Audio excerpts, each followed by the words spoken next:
চট্টগ্রামের আনোয়ারায় ছাতরি, marine academy, ফকিরনীরহাট সড়কের পাশের বসতিগুলো উচ্ছেদের নোটিশ দিয়েছে সড়ক ও জনপদ বিভাগ। এই নোটিশের প্রতিবাদে পুনর্বাসনের ব্যবস্থা না করে উচ্ছেদ না করার দাবি জানিয়ে মানববন্ধন করেছেন প্রায় 450 অসহায় পরিবার।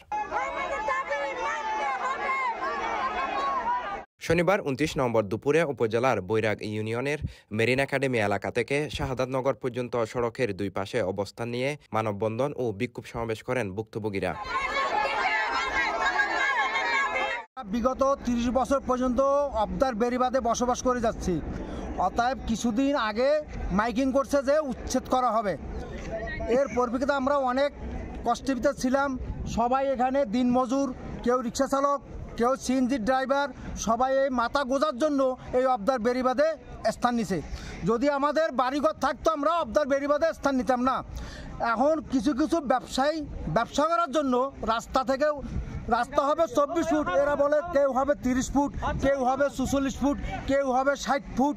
এইরকম খালি দিন দিন আসে, আধে মাপ দিতেছে আর পিছনে পাড়াইতেছে। এরকম করতে হতো অনেক ঘর দুয়ার উচ্ছেদ হুমকিও দিয়েছে। আমাদের দাবি শুধু একটাই, আমরা উচ্ছেদ অভিযান মানি না, আমাদের পুনর্বাসন দিতে হবে। সমাবেশে বক্তারা বলেন, দীর্ঘদিনের বসতভিটা ও জীবিকার একমাত্র উৎস এসব স্থাপনা সরিয়ে দেওয়ার নোটিশ দেওয়া হলেও তাদের জন্য কোনো পুনর্বাসনের ব্যবস্থা করা হয়নি। পুনর্বাসন ছাড়া উচ্ছেদ হলে প্রায় 450 পরিবার চরম দুর্দশার সম্মুখীন হবে। তাই তারা দ্রুত সরকারের পক্ষ থেকে মানবিক দিক বিবেচনা করে পুনর্বাসন ব্যবস্থা করার দাবি জানান।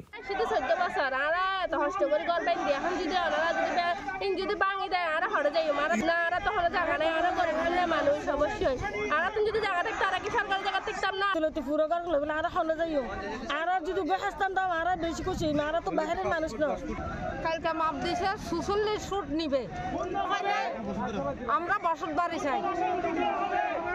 হঠাৎ মধ্যে রাস্তার কাজের জন্য আমাদেরকে উচ্ছেদ করার জন্য আমাদেরকে অভিযান চালাচ্ছে, একবার এক এক রকম করে কথা বলতেছে। এর মধ্যে আমাদেরকে পুনর্বাসন দিয়ে তুলে দেখ, সরকারের কাছে একটা আবেদন, আমাদেরকে স্থান দেখ। বিক্ষোভ সমাবেশে বক্তব্য দেন ভুক্তভোগী বাসিন্দা মোহাম্মদ হান্নান, মোহাম্মদ মিরাজ, ইসলাম মিয়া, মতিন, মোহাম্মদ মামুন, সিদ্দিক ড্রাইভার, মোহাম্মদ আক্তার, হারেস, কুনসুমা বেগম, আয়শা বেগম, রোকেয়া হারুন, সাদাত হোসেন বাবু, ইয়াকুব আক্তার হোসেন, নাসির বুড়ু সহ আরো অনেকেই। অনেক জোয়ারের পানি ছিল, এগুলো আমরা গর্তে এগুলো বরাট করে আমরা ঘর বাঁধছি। কষ্ট বেষ্ট করে জোয়ারের পানির মধ্যে থাকি, প্রতি বছর পানি আসে, এর মধ্যে কোনো রকম বাচ্চা কাচ্চা নিয়ে কোনো রকম থাকি।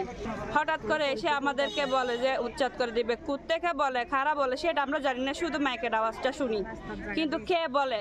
এখানে সরকার নাই, কিন্তু মন্ত্রী তো এখনো আছে।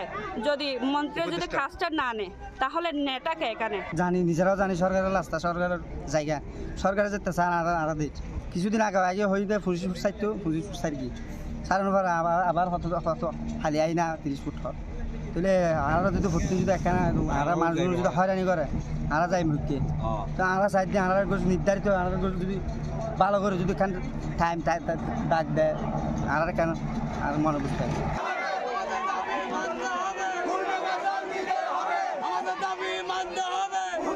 CTG post, Chittagong.